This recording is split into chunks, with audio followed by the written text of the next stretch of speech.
The next question Kim had was related to the upright row. This is another controversial exercise, and usually it's because of the possible risk of impingement. Should it be avoided altogether? You know, there are very few exercises that I would say should be avoided altogether. It's very population specific. But if you think about why most people do the upright row, it's to train the deltoids and to train the traps. I can think of a ton of other exercises that will train the deltoids and will train the traps without imposing the possible risk of impingement that the upright row does. So with your clients, they're paying you to give them a program that's not only effective but safe. And with any exercise, I encourage all of you to think about this. Look at the potential risks involved versus the benefits that you're trying to get. And if the risks outweigh the benefit, then try to think of some different exercises to use with your clients. Okay, so it's not a terrible exercise, but for most of the clients that we run into, once again, with that upper body postural dysfunction, it may not be the best choice in their program. Okay? The last question is on a topic that's totally different, and it's related to CrossFit. One of Kim's clients decided to try CrossFit, and rather than training with Kim a couple of days a week while incorporating the CrossFit program, Kim didn't think it was really necessary for her client to continue utilizing her services, and the client ended up doing CrossFit exclusively, and she has since found out that the client has suffered from some injuries. You know, and Kim's question was basically, you know, could she have done anything differently? Would her client still have benefited from training with Kim while she was doing CrossFit? Before we get into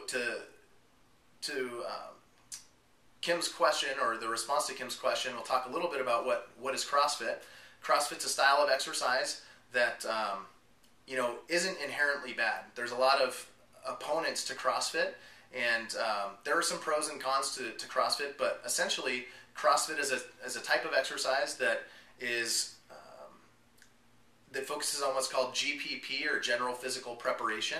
And rather than focusing on specific adaptations, it focuses more on broad adaptations. It's more of a density type training program, which means that to show improvement while doing CrossFit, you try to get more work done in less time. So you're given certain workouts. They're called WODs, workouts of the day, and you know, for a given WOD, the next time you complete it, you want to try and complete the same lifts, maybe with slightly heavier loads in a shorter period of time. And that density is what improves metabolic function, cardiorespiratory function. You're going to get some strength improvements and power improvements. So it's not a bad way to train. And you know, however, if you're trying to achieve specific adaptations, if you're dealing with an athlete that has specific issues and is training for a specific goal, it may not be the best training program. But you know, the pros to CrossFit is that it's getting people moving, it's getting people involved in an exercise program and trying to get them to live a healthier life. And I'm all for it. Some of the cons to CrossFit, and something that was mentioned in the thread, is that there isn't always there isn't always a great focus on exercise technique. And given the type or the demands of these workouts, they're more strength and power oriented.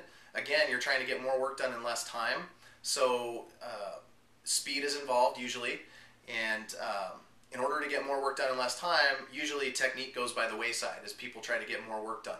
And that's probably one of the biggest problems that most people have with CrossFit in the strength and conditioning world, and in this field, is that there is a lack of focus on exercise technique. You know, I will say that it really depends on the gym that you go to. Some CrossFit gyms are really good. They focus on more of an integrated style program that incorporates, you know, movement preparation prior to the workout. They are very technique conscious, and then there are other gyms that aren't quite as conscious about that stuff. So it really just depends. Again, CrossFit isn't inherently bad. If you think about what we've learned this semester in terms of periodization programs, it's more of what we would consider an undulating periodization program, where you're not focusing on a specific adaptation for an extended period of time. You're focusing on a broad adaptation over multiple different parameters. With that, though, and just like NASM's recommendation, what I would encourage anyone to do who's interested in CrossFit is to develop a good foundation of fitness first. So focus on reducing muscle imbalances, focus on learning proper movement quality, learning proper exercise technique, and developing some baseline levels of strength before trying to tackle some of these more intense workouts. And don't be surprised if in the future you see a program from the NASM that is a CrossFit style program, a density training program that is more integrated and that falls more in line with the OPT model. So building a strong foundation first, being able to utilize that foundation while you're enhancing your strength, and then ultimately putting that strength and stability to work in more of a power-oriented program. So as far as Kim and your client is concerned, I think she really could have benefited from continuing to train with you while she was doing CrossFit. So even though you didn't know what she was doing on those other 2 days, you could have asked.